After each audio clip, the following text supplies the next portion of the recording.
ये रात के करीब 9 बजे गए थे रामलीला देखने के लिए। तो वहाँ पे मंच पड़ी थी, वहाँ पे कुर्सी पड़ी थी और कुर्सी पे जाके बैठ गए। तो एक बताओ था हेड कांस्टेबल आया बहादुर सिंह और एक का नाम विक्रम सिंह। दोनों हेड कांस्टेबल आए जिनकी हमारे पास वीडियो साक्षात है। दोनों ने आके इनको मतलब वो सवारी खींच के हुए ले गए और मारपीट की और गाली गलौज दी, जिससे इनको हानि पहुंची। मामला ये है कि मतलब इनके घर पे आए, रोते हुए आए थे और बहुत पिटाई की थी उन लोगों की।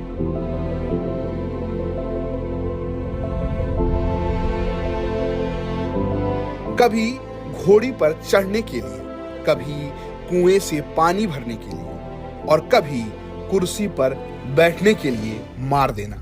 ये सवाल आज भी जिंदा है। कहने को आजादी मिल गई है, लेकिन ये आजादी रामलीला की कुर्सी पर जाकर रुक जाती है, क्योंकि वहां एक दलित की कुर्सी पर बैठना कुछ लोगों को रास नहीं आता। इसीलिए तो दलित समुदाय से आने वाले रमेश को पुलिस वाले पीट देते हैं। भरी सभा में उसे गालियां दी जाती हैं और बेइज्जत किया जाता है। इसीलिए तो रमेश जीना छोड़ देता है। ये हम नहीं कह रहे, बल्कि कासगंज में रमेश के घर वाले कह रहे हैं कि वो कुर्सी पर बैठा तो पुलिस कांस्टेबल बहादुर सिंह और विक्रम सिंह ने सरेआम थप्पड़ों से पीट दिया, गाली भी दी। रमेश यही तो बर्दाश्त नहीं कर पाया। मेरे ससुर जी हैं और ये रात के करीब 9 बजे गए थे रामलीला देखने के लिए। तो वहाँ पे मंच पड़ी थी, वहाँ पे कुर्सी पड़ी थी और कुर्सी पे जाके बैठ गए। तो एक बताओ था हेड कांस्टेबल आया बहादुर सिंह और एक का नाम विक्रम सिंह। दोनों हेड कांस्टेबल आए जिनकी हमारे पास वीडियो साक्षात है। दोनों ने आके इनको मतलब वो सवारी खींच के हुए ले गए और मारपीट की और गाली गलौज दी, जिससे इनको हानि पहुंची। मामला ये है कि मतलब इनके घर पे आए, रोते हुए आए थे और बहुत पिटाई की थी उन लोगों की। मौत इनकी ऐसी हुई कि जैसे उनको पिटाई हुई है। तो इनके मतलब दिल में ठेस पहुंच गई। एक सज्जन आदमी थे, गांव में कभी लग रहा झगड़ा नहीं हुआ इनका, बताते हैं बहुत बड़े अच्छे आदमी थे। ठीक है। तो उनकी मौत इसलिए हुई है कि जैसे मतलब वहाँ पिटाई हुई इनकी, पिटाई कारण घर आ गए। तो इन पे मतलब जिहाज नहीं हुई है, अपनी मतलब अपमानित हो गए। अपमानित कारण उन्होंने अपने क्या दलित होने की सजा थप्पड़ों से मिलेगी?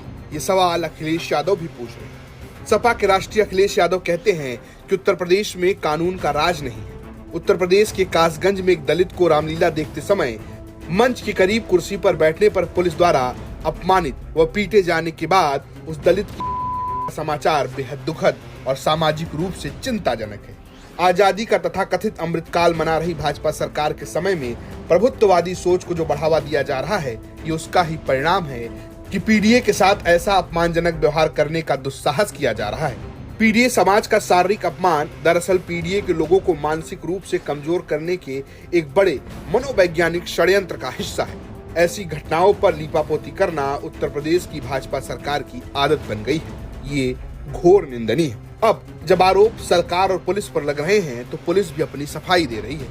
कह रही है कि दारू पीकर मंच पर चढ़ गया, इसलिए हटाया था। रात्रि ग्राम पंचायत भवन पे रामलीला का मंचन हो रहा था। उस मंचन के दौरान ही गांव के ही एक रमेश चंद हैं, जो थोड़ा उस समय नशे में थे, और वो मंचन के दौरान मंच पे बैठ गए, जिसको वहाँ पे आयोजक और जो दर्शक बैठे थे उन्होंने उनको हटाने के लिए कहा। तो वहाँ जो उपस्थित पुलिसकर्मी थे उनको वहाँ से हटा दिया।